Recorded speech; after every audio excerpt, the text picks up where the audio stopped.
Good morning, students. I welcome you in class 11 video lecture compulsory, and today we are going to start the summary and the main characters of chapter number 5, Mother's Day.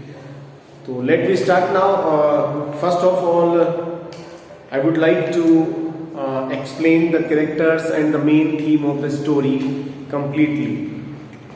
So let me start now. The writer is J.B. Priestley.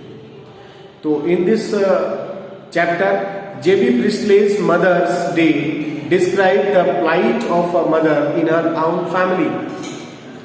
Her husband and children treat her like a servant. Mrs. Pearson is such a lady. She is a timid and weak woman. Her next door neighbor, Mrs. Fitzgerald, helps her. She transforms her into the mistress and the boss of her family. Mrs. Pearson sets her spoiled children, Doris and Cyril, and her pompous husband, George Wright. तो here in this story we will see, हम देखेंगे कि यहाँ पर to characters हैं. एक Mrs Pearson है, ये अपने घर पर रहती हैं लेकिन ये वीक कैरेक्टर हैं. इनके फैमिली मेंबर्स जो हैं, इनके बच्चे और इनके हस्बैंड जो हैं उनसे गुड ट्रीट नहीं करते हैं. They treat like her servant. और नेक्स्ट डोर इनका जो है नेबर है, शी इज मिसिस फिट्जराल्ड. वो एक बोल्ड लेडी है और वो यहाँ पर मिसिस पियर्सन की हेल्प करती है और उनको अपने घर में बॉस कैसे बनते हैं उनको सिखाती है और उसके बिगड़े हुए बच्चों को और उसके हस्बैंड को सही रास्ते पर लाने के लिए उनको बोल्ड बनाती है. So let we start. अब हम शुरू करेंगे. कुछ पॉइंट्स में मैं इस पूरी स्टोरी को डिस्कस करूंगा बच्चों आपसे. First of all, to women.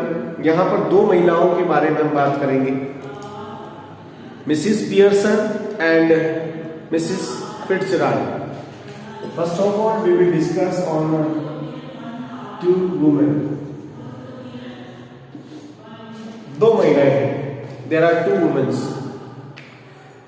It's afternoon time. दोपहर के बाद का समय है. Mrs. Pearson is sitting with Mrs. Fitzgerald in her living room. दोनों लिविंग रूम में बैठी हुई हैं और Mrs. Pearson is pleasant but worried. थोड़ी चिंतित दिखाई दे रही हैं. Looking woman in her 40s, लगभग 40 के आसपास की है. Mrs Fitzgerald is older, heavier and stronger personality. यहाँ पर मिसिस फिट्जराल्ड जो है वो ओल्डर है, उनसे बड़ी हैं, थोड़ी सी हेल्थी हैं और पर्सनैलिटी उनकी बोल्ड है. They have sharply contrasting voices. दोनों की आवाज जो है बिल्कुल विपरीत है. एक की आवाज दमदार है, दूसरे की कमजोर है. Mrs Pearson speaks in light but Mrs. Fitzgerald with a deep voice. Mrs. Fitzgerald has been telling Mrs. Pearson's fortune. वो यहाँ पर उनको भविष्य बताती है. She learned this art from the East where her husband had served in the army. वो बताती है कि वहाँ उनका हस्बैंड जब आर्मी में था तो ये आर्ट उन्होंने जो है वहाँ पर सीखी थी. तो ये उनकी बातचीत है स्टार्टिंग की. Be the mistress of your own house, tell Mrs. Fitzgerald to Pearson. यहाँ पर अब जो मिसिस फिट्जराल्ड है वो मिसिस पियर्सन से कहती है कि भाई तुम्हें अपने घर का मालिक खुद बने आप. तो वो चर्चा कैसे होती है, कैसे वो एडवाइस करती है. Mrs Fitzgerald ask Mrs Pearson to put her foot down once and for all. वो उनको कहती हैं कि भाई सदा के लिए एक बार अपने पैर जमा लो आप. She should be the mistress of her own house. उसे अपने घर की मालकिन खुद होना चाहिए. But she must be the boss of her family. उसे अपने परिवार का बॉस होना चाहिए. She returns after them all the time. She takes their orders as if she were their servant in the house. वो हमेशा उनके ऑर्डर्स को लेती रहती है, मानती रहती है, मानो कि वो घर की नौकरानी है. In this way, she is ruining herself and the family. इस तरह से वो अपने आप को भी बिगाड़ रही है, अपने बच्चों की लाइफ भी खराब कर रही है. Mrs Pearson's husband and her children should take notice of her. वो कहती है कि भाई आपके हस्बैंड को और आपके बच्चों को आप पे ध्यान देना चाहिए। Mrs Pearson is timid and weak, पतली दुबली कमजोर है, but she keep making her mind to deal with them but she can't muster enough courage.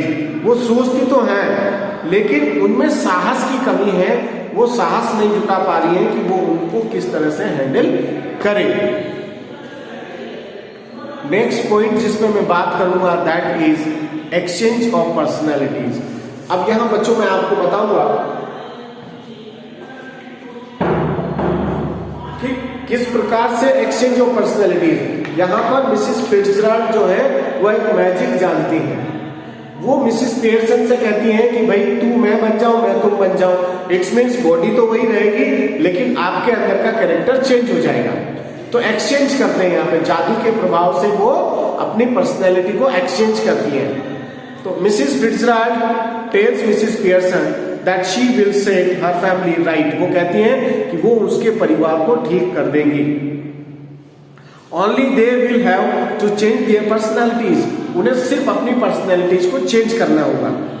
She asked Mrs Pearson to give her hand and keep quiet for a minute. वो 1 minute के लिए शांत होने के लिए कहती है, अपने हाथों में हाथ पकड़ लेती हैं। They stare at each other and muttering अस्तटा डम।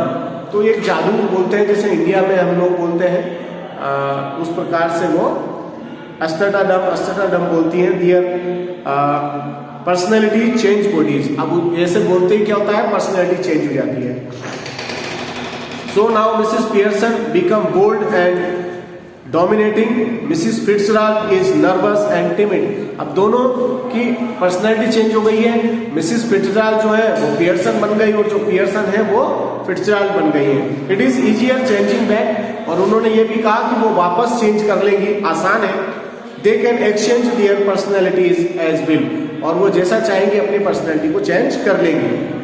Mrs Pearson with Mrs Fitzgerald personality tackle Doris first. सबसे पहले जब वो पर्सनैलिटी चेंज करती है तो सबसे पहले डोरिस जो है उससे वो चेंज करती है, उससे व्यवहार करती है। कैसा व्यवहार करती है?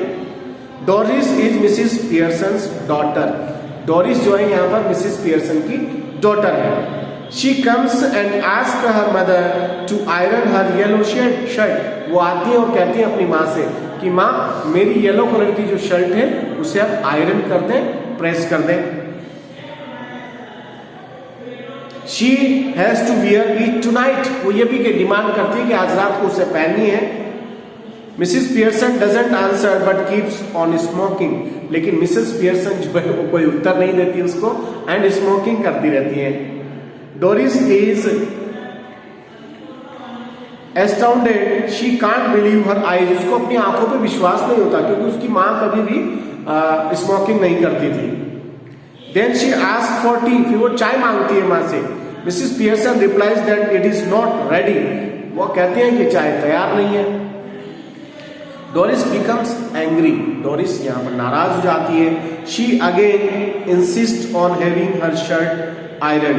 वो नाराज होती है कि आपने मेरी शर्ट को भी आयरन नहीं किया है, प्रेस नहीं किया है। Mrs Pearson react strongly. वो बहुत बोल्ड तरीके से उनसे व्यवहार करती हैं। She scold Doris. डोरिस को डांट देती हैं। She puts in twice the hours. Doris puts and gets no wages and thanks for it. वो दुगने घंटे काम करती है और इसके लिए उसे कोई दिहाड़ी नहीं मिलती, कोई कामकाज का पैसा भी नहीं मिलता, तनख्वाह नहीं मिलती है। She even taunted her daughter for choosing a buck teeth and half-witted boyfriend.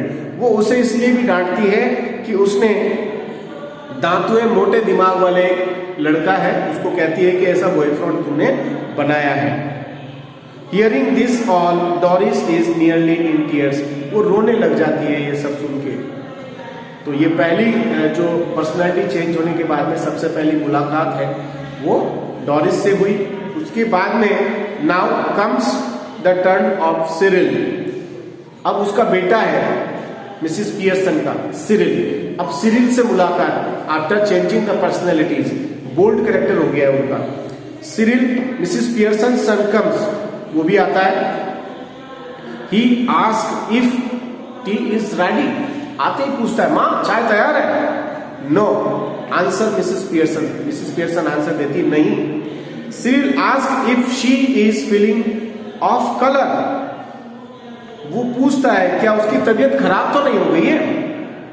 Then he ask his mother if she has put the things out, पूछता है क्या उनकी चीजों को निकाल कर रख दिया है उन्होंने? मिसिस पियर्सन इग्नोर देम, कोई ध्यान ही नहीं देती सिरिल की तरफ। हाँ ठीक है बोल रहा हूं। She ask for some stout, थोड़ी देर के लिए वो बियर के लिए पूछती है, stout beer. Doris and Cyril are shocked to see their mother asking for drinking, वो दोनों शॉक्ड हो जाते हैं। उनकी माँ कभी शराब नहीं पीती है, लेकिन वो जब बियर मांगती है तो दोनों उसकी माँ को देखकर एकदम से चौंक जाते हैं।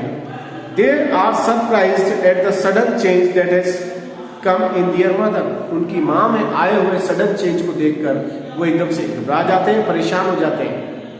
They think that perhaps she has gone बामी, उनको लगता है कि कहीं ये शायद पागल सी हो गई है।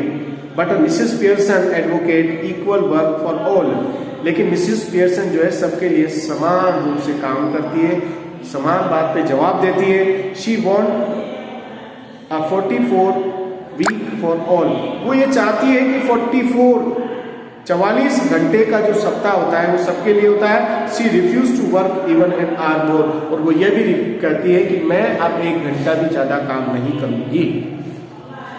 तो ये दोनों से मुलाकात होती है 1 by 1। उसके बाद में finally comes Mrs George Pearson. अब यहाँ पर मिसिस पियर्सन का हस्बैंड है जॉर्ज पियर्सन, उसकी भी एंट्री होती है। अब पर्सनैलिटी चेंज होने के बाद में उनके साथ में उसका व्यवहार कैसा होता है। George Mrs Pearson husband comes, वो आते हैं। He is surprise to find her drinking stout, वो उन्हें बियर पीते हुए देख के बहुत एकदम से सरप्राइज हो जाते हैं। Mrs Pearson replies that she like drinking for a change, वो कहती हैं कि उसे भी बदलाव चाहिए, उसे भी कुछ चेंज करने के लिए ड्रिंकिंग अच्छी लगती है। Mrs Pearson make a mockery of that husband, और इस तरह से वो अपने हस्बैंड की मजाक बनाती है। He is one of their standing joke at the club, यहां पर क्लब में जो है स्थायी रूप से उनका एक मजाक बनाया जाता है उसके हस्बैंड का, सब लोग वहां पर मजाक बनाते हैं। They call him Pompy Ompy Pearson, वो उसे पॉम्पी ओम्पी पियर्सन कह के बुलाते हैं। Because they think he is so slow and pompous, उनका मानना है कि वो बहुत ज्यादा सुस्त है, एंड पॉम्पस बहुत फेट है, मोटा है। She stuns him that they always laugh at him behind his back, वो ये भी ताना मारती है कि तुम क्लब में जाते हो और लोग तुम्हारे पीछे से वहां पर तुम्हारी मजाक बनाते हैं। दे कॉल हिम नेम्स, वो उन्हें गालियां देते हैं। She wants him that if he should at her shout at her she will slap his big fat silly, वो ये भी कहती है कि अगर वो चिल्लाएगा ना तो उसे चाटा मारेगी, थप्पड़ मार देगी। जॉर्ज गोज आउट स्लोली, वो बाहर चला जाता है। Almost as if somebody has hit him over the head, उसे ऐसा लगता है जैसे किसी ने उसके सिर पे बहुत प्रहार कर दिया है। अब लास्ट 2 पॉइंट्स और हैं इस स्टोरी में, पूरी में प्ले है एक तरह से ये। Actual Mrs Pearson can't beer anymore, अब जो मिसिस पियर्सन है असली वाली, वो अपने बच्चों और हस्बैंड के साथ में इस तरह के व्यवहार को ज्यादा देर तक बर्दाश्त नहीं कर पाती है, तो वापस वो पर्सनैलिटी को चेंज करती है। Mrs Pearson finds it difficult to bear such treatment for her children and husband, इस तरह का व्यवहार वो अपने बच्चों के साथ में ज्यादा देर व्यवहार को बर्दाश्त नहीं कर पाती है। Actual Mrs Pearson request Fitzgerald that they must change back immediately, वो वापस रिक्वेस्ट करती है एक्चुअल मिसिस फिट्जराल्ड से कि वापस अपनी पर्सनैलिटी को अब चेंज कर लें। The drama has gone for an, बहुत हो चुका। She can't see her husband and children being so miserable, वो अपने बच्चों को और अपने पति को इतना बुरी हालत में नहीं देख सकती है। Again, Mrs. Pearson, Mrs. Fitzgerald mutters before and they come back to their original personalities. वो दोनों एम्स्टर्डम जादू को रिपीट करती हैं और वापस उसकी पर्सनैलिटी चेंज हो जाती है. Mrs. Pearson become real. Mrs. Pearson again, जो पियर्सन है वो वास्तविक में ओरिजिनल पियर्सन की पर्सनैलिटी उसमें आ जाती है. Mrs. Fitzgerald asks Mrs. Pearson that she should be soft again. Shouldn't be soft again. वो उनको सलाह देती है फिट्जराल्ड कि भाई तुझे वापस सॉफ्ट नहीं होना चाहिए. If she doesn't firm up, अगर तुम अब भी फर्म नहीं रही, सटीक नहीं रही, everything will go west. तो हमने जो किया वो बेकार जाएगा. Also, she should not give any explanation or apologize for what she has done. और वो ये भी समझाती है कि तुम्हें किसी से माफी मांगने की कोई जरूरत नहीं है जो हमने किया. And last, the change. George, Doris and Cyril are transformed. अब इस सबका रिजल्ट क्या हुआ, वो बदल जाते हैं, उनके अंदर भी चेंजेस आते हैं. George, Doris and Cyril file in through the door. वो दरवाजे से प्रवेश करते हैं. They look anxiously eight Mrs Pearson. Mrs Pearson की तरफ वो बहुत चिंता से देखते हैं. She declares that they will have a nice family game of Rumi. और वो डिक्लेयर करती है कि वो पारिवारिक एक गेम है, रमी खेलेंगे. Then the children will get the supper ready. उसके बाद बच्चों को सपर मिल जाएगा, रात का भोजन रेडी मिलेगा. While she has a talk with their father. और वो उनके पिता से बात करती है. George feel relax. जॉर्ज को भी अच्छा फील होता है. It suits him. Cyril says that it is all right. Cyril कहता है सब ठीक है. Doris hesitates but Mrs. Pearson reacts sharply. Doris भी हिचकिचाती है, लेकिन जो पियर्सन है यहाँ पे वो बिल्कुल शार्प तीखी प्रतिक्रिया देती है. She also gives in hastily gives her consent. तो यहाँ पर वो भी हथियार डाल देती है और जल्दी ही अपनी एक्सेप्टेंस दे देती है. इस तरह से फैमिली जो है वापस से ठीक हो जाती है और सब लोग मिलजुल कर रहना शुरू कर देते हैं. So this is the drama. एक तरह से हम कह सकते हैं फैमिली ड्रामा था कि किस तरह से एक लेडी जो होती है उनको भी रेस्पेक्ट की जरूरत होती है, उनको भी परिवार में हॉलीडे की जरूरत होती है. So this story shows all that the things. So my dear students, I hope कि चैप्टर आपको अच्छे से समझ आया होगा. Read it at home and enjoy. So thanks for the day.